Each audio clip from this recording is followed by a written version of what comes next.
એક લગ્ન, બે પરિવારો, ઘરમાં ખુશીનો માહોલ, મીઠાઈઓ, કેટરર્સના બુકિંગ, હોલના બુકિંગ, કપડાની ખરીદી, ઘરેણાંની ખરીદી, સગાઈના ફોટોગ્રાફ્સ, ઇન્સ્ટાગ્રામ ઉપર સ્માઇલ, લોકો કહે છે કોમેન્ટમાં પરફેક્ટ કપલ, અને થોડા જ દિવસો પછી એક પરિવાર શોકમાં હોય છે, બીજું પરિવાર પોલીસ સ્ટેશનની બહાર હોય છે. એક વ્યક્તિ હવે આ દુનિયામાં નથી રહ્યો, બીજો વ્યક્તિ આરોપી બની ગયો છે. આજે આપણે માત્ર ખૂનની વાત નહીં કરીએ, પરંતુ વાત કરીશું એ વિચારની જેને કારણે ખૂન થયેલું છે. સવાલ એ છે કે ના કહેવું આટલું બધું મુશ્કેલ કેમ છે? કારણ કે કોઈ સંબંધમાં જો સરળ રીતે સત્ય બોલાઈ શકાયું હોત તો પછી કેટલાક લોકો ખૂન તરફ કેમ વળે છે? આ એક ઘટના નથી. છેલ્લા કેટલાક મહિનાઓમાં આપણે આ પ્રકારના અનેક સમાચારો વાંચ્યા. ક્યારેક સગાઈ પછી, ક્યારેક લગ્ન પછી, ક્યારેક હનીમૂનમાં, ક્યારેક લિવ ઇન રિલેશનશિપમાં. કેસ અલગ હતા, શહેરો અલગ હતા, લોકો અલગ હતા, પરંતુ એક જ વાત વારંવાર સામે આવતી હતી કે સંબંધમાં સત્ય બોલાયું નહોતું, અને જ્યારે સત્ય બોલાતું નથી ત્યારે જૂઠાણું વધતું જાય છે, દબાણ વધતું જાય છે, ભય વધતો જાય છે, અને એક સમય એવો આવે છે કે જ્યારે માણસને લાગે છે કે હવે કોઈ રસ્તો બચ્યો નથી. પરંતુ શું ખરેખર કોઈ બીજો રસ્તો નથી બચ્યો હતો? કે પછી એ રસ્તો પસંદ કરવાની હિંમત નથી હોતી? કેતન કેસ, જૂન 2026, પુણે નજીકનો લોગટ ફોર્ટ. એક અહેવાલો મુજબ કેતન અગ્રવાલ નામના યુવકનું ખીણમાં પડી જવાથી મૃત્યુ થયું. શરૂઆતમાં આ વાત એક અકસ્માત જેવી લાગી. Track, photo, strong wind, fall, એક દુઃખદ ઘટના. પરંતુ પોલીસને કેટલાક સવાલો થયા, અને આ સવાલ હતો કે શું આ ઘટના ખરેખર અકસ્માત જ છે કે પછી અકસ્માત જેવી દેખાડવામાં આવેલી છે?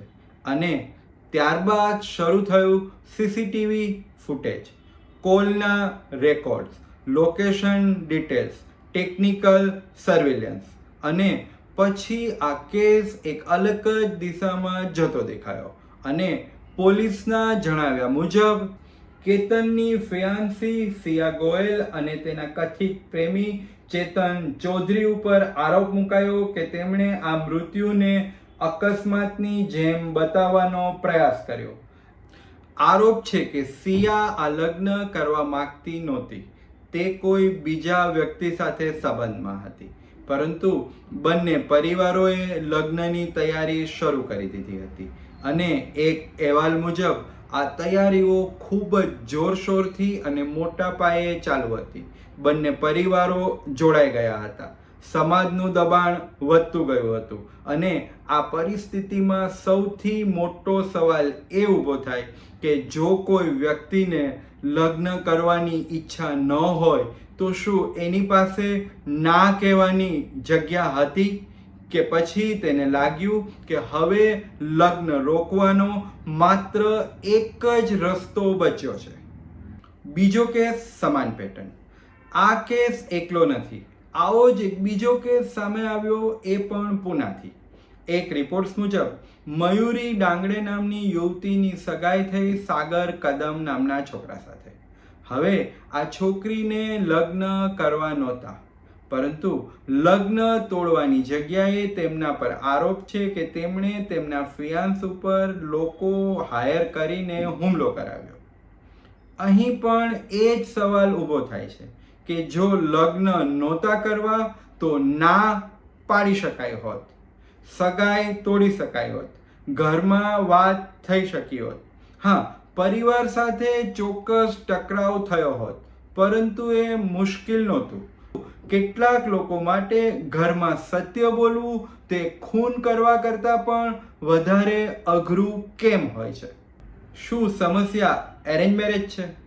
આપણે બંને કેસો લીધા એ એરેન્જ મેરેજના હતા, પરંતુ આ એપિસોડમાં સ્પષ્ટપણે માનવું છે કે આ સમસ્યા માત્ર એરેન્જ મેરેજની નથી, કારણ કે આજે કરોડો એરેન્જ મેરેજ ભારતમાં સક્સેસફુલી ચાલી રહ્યા છે અને લવ મેરેજીસ પણ ભારતમાં તૂટી રહ્યા છે. એટલે સમસ્યા છે તે કયા પ્રકારના મેરેજ છે એ નથી, સમસ્યા છે માતા પિતા અને બાળકો વચ્ચે સંવાદ એટલે કે કમ્યુનિકેશન બંધ થવાની. આજે આપણે મોટા ભાગના ભારતના ઘરોમાં આપણે બાળકોને હા પાડતા તો શીખવાડીએ છીએ. આ આપણા વડીલ છે, આવું આપણા ઘરમાં પહેલેથી ચાલતું આવ્યું છે. આ બધું કહીને આપણે બાળકને કહે છીએ કે આપણે હા પાડવી જોઈએ, પરંતુ આપણે તેને ના પાડતા નથી શીખવાડતા. જોકે માતા પિતા પોતાના બાળકોને ખૂબ જ પ્રેમ કરતા હોય છે અને હંમેશા એમનું સારું જ ઈચ્છતા હોય છે, પરંતુ જ્યારે લગ્નની વાત આવે છે ત્યારે ક્યારેક પ્રેમની ઉપર એક શબ્દ ઘણો જ હાવી થઈ જાય છે. લોકો શું કહેશે, કાસ્ટ, સ્ટેટસ, પૈસો, પરિવારની ઇજ્જત, સમાજમાં નામ, અને આ બધાની વચ્ચે એક છોકરો કે છોકરી સત્ય બોલવામાં મોડું કરી દે છે અને ઘણી વખત ઘણું મોડું કરી દે છે.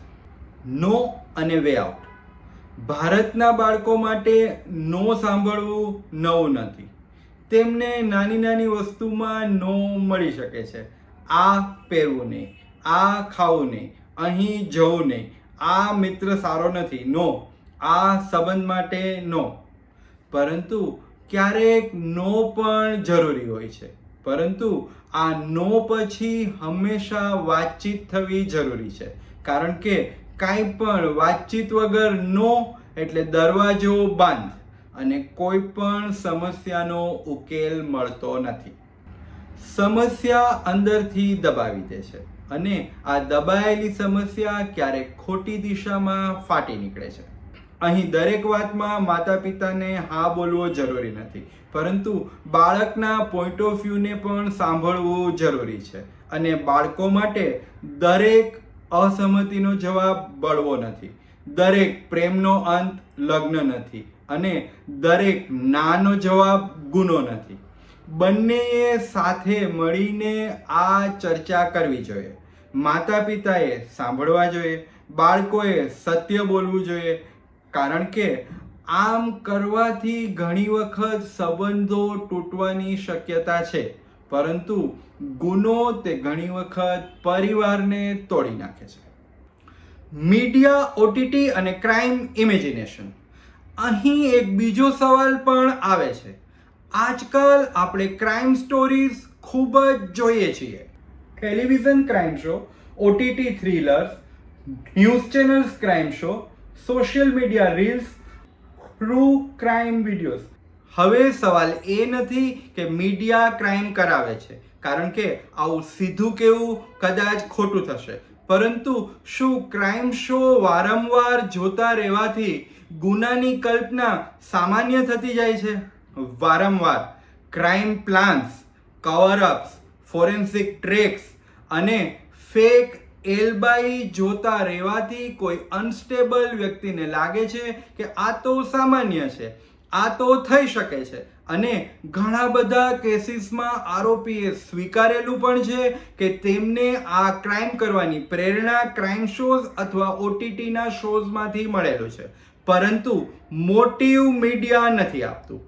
મોટિવ હંમેશા અંદરથી આવે છે. Greed, fear, ego, possessiveness, reputation, relationship pressure. Media ક્યારેક મોટિવને મેથડ આપી શકે છે, પરંતુ અહીં આપણે ડિફરન્સ સમજવો ખૂબ જ જરૂરી છે, કારણ કે જવાબદારી માત્ર સ્ક્રીનની નથી.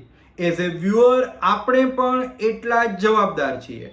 અને જો આપણે ક્રાઇમને એન્ટરટેનમેન્ટ તરીકે જોવાનું શરૂ કરી દઈએ અને પછી કોમેન્ટ કરીએ, વાહ, પરફેક્ટ પ્લાનિંગ, મૂવી જેવી જ સ્ટોરી છે, ક્રિમિનલ ઇઝ વેરી સ્માર્ટ, તો આપણે અજાણતા જ કંઈક ખોટી વસ્તુને નોર્મલાઇઝ કરી રહ્યા છીએ. એઝ એ સોસાયટી આપણો જવાબ સાફ હોવો જોઈએ કે વાયોલન્સને કોઈ સિમ્પથી નથી, ક્રાઇમને કોઈ જસ્ટિફિકેશન નથી અને રિલેશનશિપ પ્રોબ્લેમ માટે ક્રાઇમ તે ક્યારેય સોલ્યુશન નથી. આપણી આજની વાત અહીંથી પૂરી થતી નથી. આજે આપણે જોયું કે કેટલાક લોકો માટે ના પાડવું આટલું મુશ્કેલ કેમ બને છે અને આ જ કારણે તેમની રિલેશનશિપ છે તે કેવી રીતે ક્રાઇમમાં બદલાઈ જાય છે. વળી આપણે બીજો પણ જવાબ શોધવાનો પ્રયત્ન કરીશું કે શું કોઈ ખૂબ જ મોટી યોજના ક્રાઇમની બનાવે તો શું એને લાગે છે કે તે ખરેખર બચી જશે? શું પરફેક્ટ ક્રાઇમ જેવું કંઈ અસ્તિત્વ ધરાવે છે કે પછી આવી કોઈ ક્રાઇમની યોજના બનાવતી વખતે જ તે તૂટવાની શરૂઆત થઈ ચૂકી હોય છે? આનો જવાબ શોધવાનો પણ આપણે આવતા એપિસોડમાં પ્રયત્ન કરીશું, કારણ કે કોઈ પણ ગુનેગાર ક્રાઇમ તો પ્લાન કરી શકે છે, પરંતુ તેની તપાસ એટલે કે ઇન્વેસ્ટિગેશન કેવી રીતે ચાલશે તે પ્લાન કરવું તેના હાથમાં નથી હોતું. મળીએ આગામી એપિસોડમાં, કારણ કે ગુનાની શરૂઆત ઘટનાથી નહીં પરંતુ એક વિચારથી થાય છે. તમારું શું માનવું છે? અહીં કોમેન્ટ્સ કરીને જરૂર જણાવશો અને જો તમને અમારા આ રિસર્ચ બેઝડ વિડીયો ગમતા હોય તો અમારી ચેનલને સબસ્ક્રાઇબ અથવા ફોલો કરવાનું ભૂલશો નહીં.